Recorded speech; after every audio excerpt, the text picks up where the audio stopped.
Hey everyone, welcome back to my channel. और आज हम सीडीपी के 30 इम्पोर्टेंट क्वेश्चन करने वाले हैं जो कि आपके एंट्रेंस के पॉइंट ऑफ व्यू से मुझे लगता है कि इम्पॉर्टेंट हो सकते हैं। तो यहाँ पर जो पहला क्वेश्चन है वहाँ पर पूछा गया है कि किसी भी बालक के मानसिक रूप से अस्वस्थ होने के कारण हैं। तो कोई भी बच्चा अगर मानसिक रूप से अस्वस्थ है तो उसके क्या क्या कारण हो सकते हैं। तो पहला है परिवार का वातावरण, कक्षा का वातावरण, पास पड़ोस का वातावरण या इनमें से सभी। तो इसका जो ऑप्शन 4 है वो राइट आंसर है, इनमें से सभी। क्योंकि परिवार का, कक्षा का या उसके आस पड़ोस का वातावरण हर तरीके से उसको इफ़ेक्ट करता है। उसका अगर वो मानसिक रूप से अस्वस्थ है तो ये तीनों तरीके का जो वातावरण है उसको इफ़ेक्ट कर सकता है। इसके बाद हमारा क्वेश्चन नंबर 2 है, संवेग क्या है? प्यार व स्नेह, क्रोध व भय। तीसरा है उत्तेजना या भावों में परिवर्तन। और फोर्थ है इनमें से कोई नहीं। तो इसका जो ऑप्शन है वो सेकंड वाला सही है। क्रोध, भय व खुशी, ये तीन जो हैं ये हमारे मानव जीवन के 3 संवेग हैं। ठीक है, तो क्रोध, भय, यहाँ पे खुशी ऑप्शन नहीं है तो क्रोध, भय इसका राइट आंसर होगा। वैसे मतलब 3 माने जाते हैं, क्रोध, भय व खुशी संवेग। उसके बाद हमारा है क्वेश्चन नंबर 3, सीखने की प्रक्रिया का प्रथम सोपान क्या है? कि देखो बच्चा तभी सीखेगा जब उसके अंदर क्यूरियोसिटी होगी। तो 4 जो है ऑप्शन डी या 4 जिसे कहते हैं हम, इसे आंसर इसका सही होगा। क्वेश्चन नंबर 4 है, जो कौन सी संस्था है जो सामाजिक परंपराओं को ट्रांसफ़र करने में सबसे ज़्यादा योगदान करती है? तो योगदान तो पास पड़ोस भी करता है, विद्यालय भी करता है, परिवार भी करता है। तो परिवार ज़्यादा करता है तो इसलिए इसका ऑप्शन फर्स्ट हो जाएगा। क्वेश्चन नंबर 5 है, पियाजे के अनुसार मूर्त संक्रियाओं का स्तर किस अवधि में घटित होता है? तो इसका ऑप्शन है, ये सभी को पता होगा, इसकी 4 स्टेजेज़ हैं। तो इसका ऑप्शन 3 है, 7 से 11 वर्ष के लिए। क्वेश्चन नंबर 6 है, बालक में अपराधी प्रवृत्ति के विकसित होने का मुख्य कारण क्या है? तो मुझे लगता है कि चारों ऑप्शन ही करेक्ट है, बट हमें ऑप्शन के हिसाब से देखना है कि सबसे ज़्यादा किसको वेटेज मिल रही है, किसकी तरफ हम लोग मुड़ सकते हैं। तो ऑप्शन नंबर 3 मुझे लग रहा है कि अगर आर्थिक अभाव है तो ऐसे में बच्चा ज़्यादा अपराधी प्रवृत्ति की तरफ बढ़ता है। तो option 3 is correct answer. Question number 7 है, विशिष्ट बालकों की शिक्षा हेतु शिक्षक को ध्यान देना चाहिए। किस पे ध्यान देना चाहिए? अपने पहनावे पर, अनुशासन पर, व्यक्तिगत आवश्यकताओं व समस्याओं पर, पाठ्यक्रम पर। तो इसका जो ऑप्शन है वो 3 है कि हमें जब हम विशिष्ट बच्चों को पढ़ा रहे हैं, चाइल्ड विद स्पेशल नीड्स को अगर हम पढ़ा रहे हैं तो हमें उनकी आवश्यकताओं पर ध्यान देना है कि किस बच्चे को कितनी नीड है, उनकी प्रॉब्लम्स क्या है, हमें उन्हें कैसे हैंडल करना है। तो ये सारी चीज़ों पर एक टीचर को ध्यान देने की आवश्यकता है। क्वेश्चन नंबर 8 है, समायोजन शिक्षा का मुख्य कार्य है। तो जो इंक्लूसिव एजुकेशन है उसका जो मुख्य कार्य यही होता है कि जो विशेष और सामान्य बच्चों को साथ साथ पढ़ने की सुविधा देना, कि बिना किसी भेदभाव के जो चिल्ड्रन विद स्पेशल नीड्स होते हैं और जो नॉर्मल बच्चे होते हैं दोनों को साथ पढ़ाना बिना किसी भेदभाव के ही इंक्लूसिव एजुकेशन कहलाता है। उसके बाद जो है हमारा क्वेश्चन नंबर 9 है, सृजनात्मक बालक में निम्नलिखित में से कौन सा गुण नहीं पाया जाता?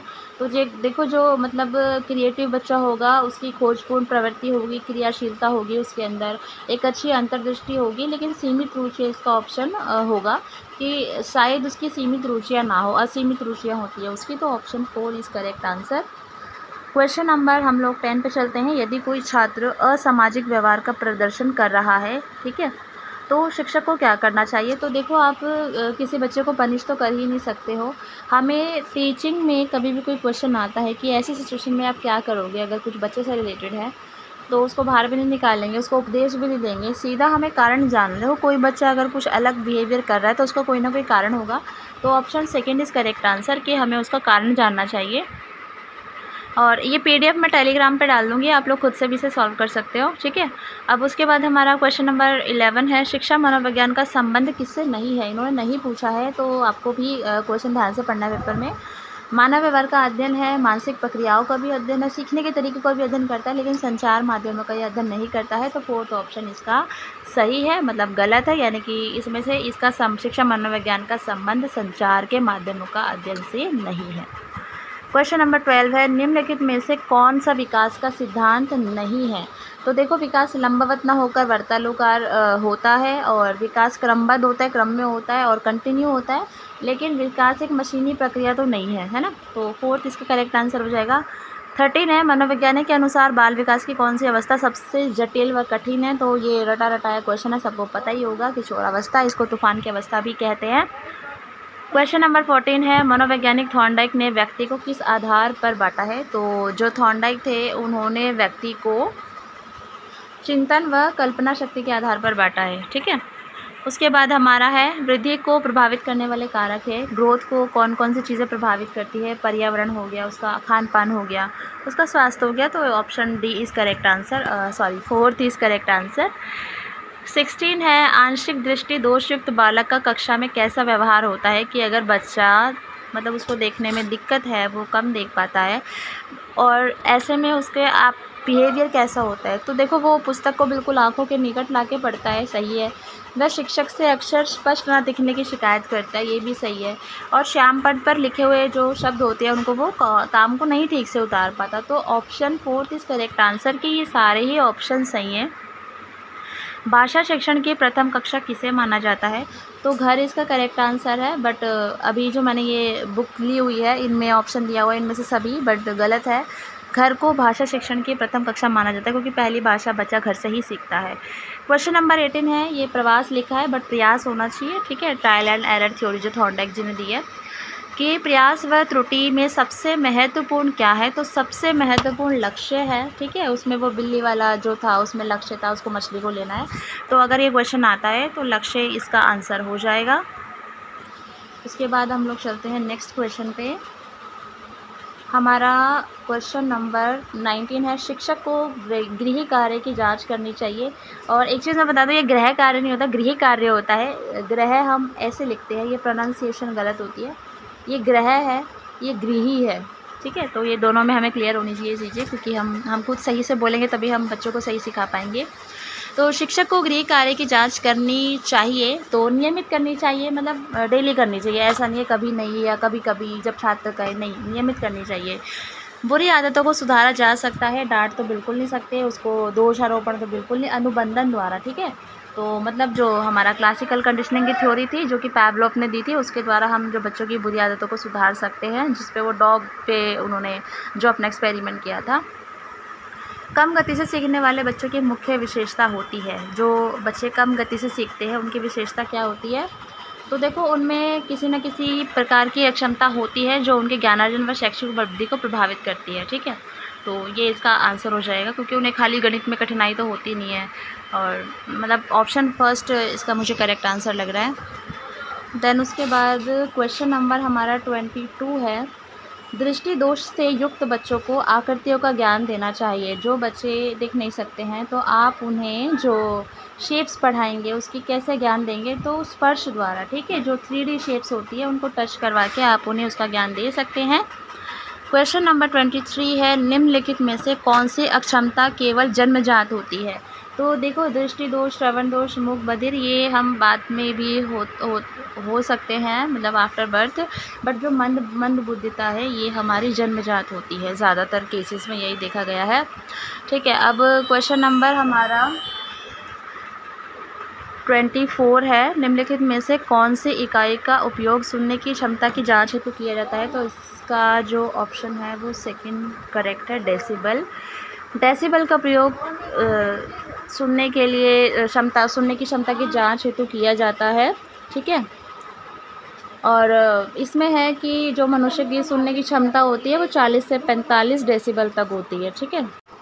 देन उसके बाद हमारा है क्वेश्चन नंबर 25, किस प्रकार के बच्चों की शिक्षा हेतु सांकेतिक भाषा का प्रयोग किया जाता है। कि आप साइन लैंग्वेज का यूज़ कब करते हैं, जब बच्चा मतलब सुन नहीं सकता या बोल नहीं सकता, तो ऐसी सिचुएशन में हम लोग सांकेतिक भाषा का प्रयोग करते हैं। क्वेश्चन नंबर 26 है हमारा, निम्नलिखित में से कौन सा वाद बच्चों को अपने ज्ञान स्वयं निर्माण करने का अवसर प्रदान करता है। तो रचनावाद इसका करेक्ट आंसर है, ठीक है।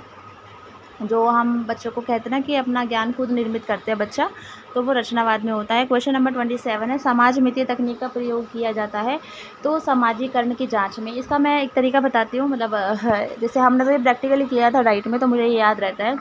देखो, जैसे 4 लोग हैं ग्रुप में, ठीक है। चारों लोग ना स्लिप बनाएंगे, 4 स्लिप बना दी उन्होंने, ठीक है। तो चारों स्लिप में जैसे लिखेंगे कि मतलब वो एज अ मॉनिटर किसको देखना चाहते हैं, ठीक है। तो सब चारों लिखेंगे, चारों का नाम लिखेंगे, तो जिसको सबसे ज़्यादा वो मिलेंगे वोट, ठीक है। तो ये एक टेक्निक होती है जानने की कि समाजीकरण की कौन कितना सोशल कितना है, कौन ज़्यादा किसको मतलब लोग पसंद करते हैं। तो इस तरीके से हमने डाइट में किया था ग्रुप में, तो स्लिप्स बनाई थी और कि हमने कुछ वो रखे थे मतलब निर्धारक तत्व कि 4-5 हम क्वेश्चंस रखेंगे और देखेंगे किसको सबसे ज़्यादा वो वोट मिलेंगे, वही होगा, ठीक है। तो इस तरीके से होती है। तो ये समाजीकरण की जांच होती है कि कौन कितना सोशल है, कौन किसको मतलब किसको सोसाइटी में ज़्यादा पसंद किया जाता है, ठीक है। क्वेश्चन नंबर 28 है, आर्थिक स्तर का प्रभाव निम्नलिखित में से किस पर नहीं पड़ता है। तो देखो, अगर आर्थिक स्तर का प्रभाव आत्मसम्मान पर भी पड़ता है, अगर आप हाई मतलब इंस्टीट्यूट वगैरह में एडमिशन लेना चाहते हैं तो वहाँ भी पड़ता है, जीवन यापन पर भी पड़ता है, बट सीखने की क्षमता पर आपका आर्थिक स्तर का प्रभाव नहीं पड़ता है। तो option second is correct answer.